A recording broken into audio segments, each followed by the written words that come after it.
नमस्कार मित्रांनो आणि मैत्रिणींनो, ॲडमिन निनाद ह्या आपल्या यूट्यूब चॅनलमध्ये पुन्हा एकदा आपले सहर्ष स्वागत आहे. आज ह्या व्हिडिओद्वारे मुख्यमंत्री लाडकी बहीण योजना ह्याची इत्थंभूत माहिती मी आपल्याला देणार आहे. 1 जुलै 2024 पासून महाराष्ट्रातील 21 वर्ष ते 65 वर्ष या वयोगटातील सर्व महिलांकरिता दरमहा 1500 रुपये, याचा अर्थ दर दिवसाला 50 रुपये शासन खात्यामध्ये जमा करणार आहे. आणि याकरिता नोंदणीची प्रक्रिया सुरुवात झालेली आहे. खरं तर पोर्टलद्वारे किंवा कॉम्प्युटरद्वारे जी नोंदणी आहे ती भविष्यामध्ये केली जाणार आहे.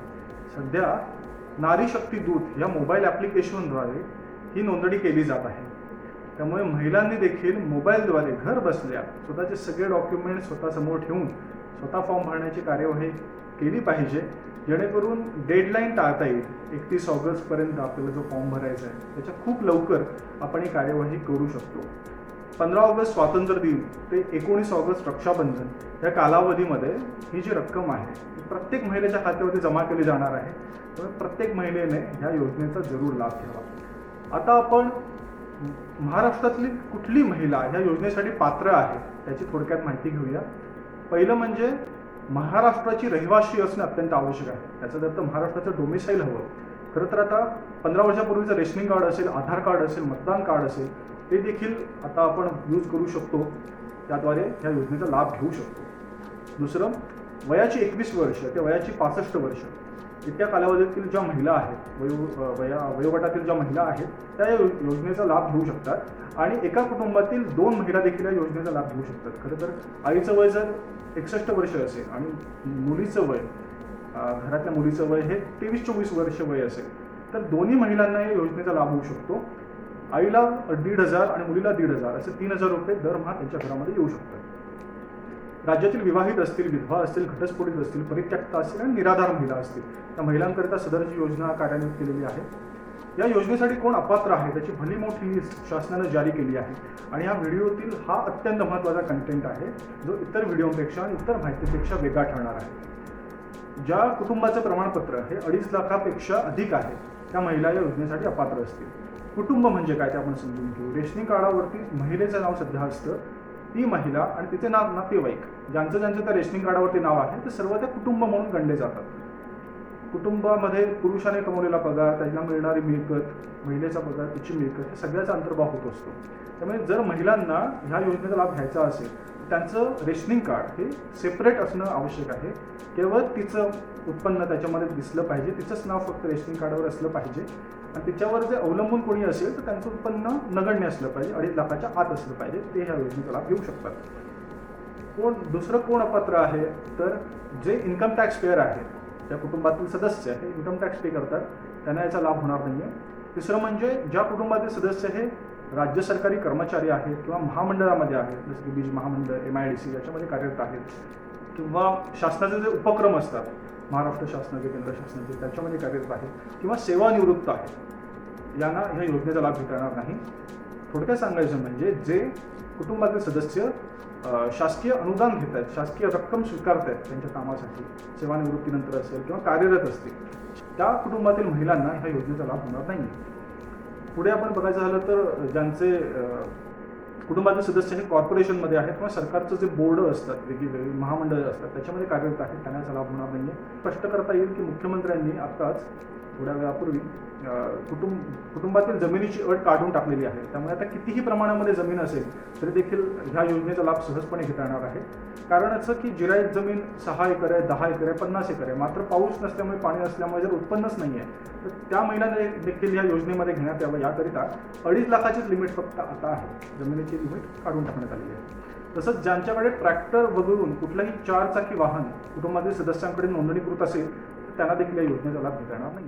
निराधार, परित्यक्ता, विधवा, घटस्फोटित या महिलांना संजय गांधी निराधार योजना असेल किंवा श्रावणबाळ योजना असेल त्या योजनेचा लाभ होत असतो. ह्या इतर योजनांची रक्कम जर 1,500पेक्षा जास्त मिळत असेल, दर महिन्याला 1,500पेक्षा जास्त रक्कम इतर योजनांतून जर मिळत असेल त्यांना लाडकी बहीण या योजनेचा लाभ मिळणार नाही. थोडक्यामध्ये एकूण रक्कम इतर योजनांतून मिळणारी 1,500च्या आत असली पाहिजे, तरच आपण या योजनेचा लाभ घेऊ शकतो. मेन म्हणजे लाडकी बहीण योजनेमध्ये अर्ज करण्यासाठी अर्ज कुठे करायचा तर अंगणवाडी सेविका असतील किंवा बाल विकास प्रकल्प अधिकारी असतील ज्या पंचायत समितीमध्ये असतात, त्याच पद्धतीने सेतू कार्यालय असेल किंवा ग्रामीण नागरी किंवा आदिवासी कार्यालय असतील त्या ठिकाणी जे नियुक्त कर्मचारी असतील त्यांच्याद्वारे ऑनलाईनरित्या हा अर्ज प्रविष्ट केला जाईल. सेतूमध्ये फॉर्म भरत असताना जर काही 50-100 रुपये त्यांचे चार्जेस जे आहेत ते द्यायची आवश्यकता असेल तर आपण ते चार्जेस त्या ठिकाणी पे करायचे आहेत आणि ती यथायोग्य पावती देखील स्वीकारायची आहे.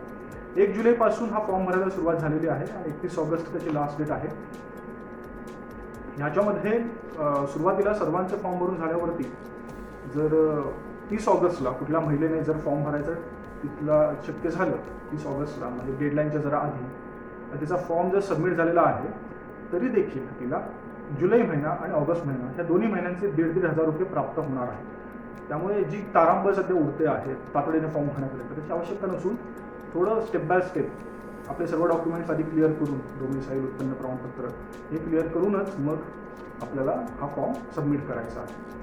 एकदा फॉर्म भरून झाल्यावरती सगळ्या महिलांचे फॉर्म भरून झाले की त्याची तात्पुरती यादी तयार केली जाईल. ती नंतर शासनाच्या संकेतस्थळावर पब्लिश देखील केली जाईल. त्याच्यानंतर त्याच्यावर काही हरकती असतील किंवा काही तक्राराची नोंद करायची असेल ती नोंद करण्याकरता एक ठराविक कालावधी दिला जाईल. तक्रारीचं निराकरण करण्याकरता ठराविक कालावधी दिला जाईल आणि हे झाल्यावरती जी अंतिम यादी प्रकाशित होईल त्याच्यामध्ये आपलं नाव प्रविष्ट झाल्यावरती बँकेमध्ये जाऊन आपल्याला KYC करायचं आहे. KYC अर्थातच नो युअर कस्टमर याचा अर्थ आपले जे बँकेशी असणारे कागदपत्र आहे डॉक्युमेंटेशन आहे ते करण्याकरिता आपला स्वतः तिथं उपस्थित राहून आपला फोटो त्यांना द्यायचा आहे. त्यांच्या सर्व्हरला आपला फोटो अपलोड करायचा आहे. आपलं थंब इम्प्रेशनची आवश्यकता असते ते तिथं द्यायचं आहे. आणि KYC झाल्यानंतरच 15 ऑगस्ट ते 19 ऑगस्ट या कालावधीमध्ये प्रत्येक महिलेच्या खात्यामध्ये 1,500 रुपये दर दिवसाला 50 रुपये ह्या हिशोबाने जमा होणार आहे. आवश्यक कागदपत्र कुठली आहेत बघा तर कुटुंब प्रमुखाचं वार्षिक उत्पन्न 2.5 लाखापेक्षा कमी असल्याचा उत्पन्न दाखला आपल्याला जमा करायचा आहे. उत्पन्न दाखला हा तलाठ्याकडे प्राप्त होतो. त्याकरिता आपण जी काही डॉक्युमेंट्स आहेत त्यामध्ये आपलं उत्पन्न दर्शवणारं ITR असेल किंवा अजून जी काही डॉक्युमेंटद्वारे आपण आपलं उत्पन्न स्रोत तिथे सांगू शकतो ते कागदपत्र तलाठ्याकडे जमा करायची आहे. उत्पन्नाचा दाखला प्राप्त करायचा आहे. याच पद्धतीने महिलेचा महाराष्ट्राची रहिवासी आहे याचं काही डॉक्युमेंट 15 वर्षापूर्वीचं रेशन कार्ड देखील चालणार आहे, मतदान कार्ड चालणार आहे, आधार कार्ड चालणार आहे. हे कागदपत्र त्या ठिकाणी जमा करायचे आहे. महिलेला स्वतःचं रेशन कार्ड देण्यासोबतच आधार कार्ड असेल, स्वतःच्या बँक खात्याच्या पासबुकची झेरॉक्स असेल, पॅन कार्ड असेल, आपले 2 पासपोर्ट साईज फोटो असतील ते त्या ठिकाणी जमा करायचे आहे. KYC करण्याकरिता बँकेमध्ये किंवा जर सेतू नागरी सेवा कार्यालयामध्ये जात असतील तर स्वतः त्या ठिकाणी उपस्थित राहून सगळं प्रोसिजर आपल्याला करून घ्यायची आहे. सो अशा पद्धतीने आपण आज लाडकी बहीण योजनेमध्ये ज्या सुधारणा केलेल्या आहेत आणि त्या माध्यमातून जी प्रूफ योजना महाराष्ट्र शासनाने सर्वांसमोर ठेवलेली आहे त्याबद्दलची माहिती घेतली. प्रत्येक महिलेने ह्या योजनेचा लाभ घेण्याकरिता स्वतः पुढे येण्याची आवश्यकता असून नारी शक्ती दूत या ॲप्लिकेशनद्वारे स्वतःचा फॉर्म स्वतः भरण्यावरती भर दिल्यास लवकरात लवकर त्यांच्या खात्यामध्ये ही रक्कम जमा होईल आणि महिला स्वावलंबनाकडे आपण एक पाऊल टाकलेलं असेल. आज ह्या एंडिंगला महाराष्ट्राच्या मुख्य सचिव सुजाता सौनिक ह्या महाराष्ट्र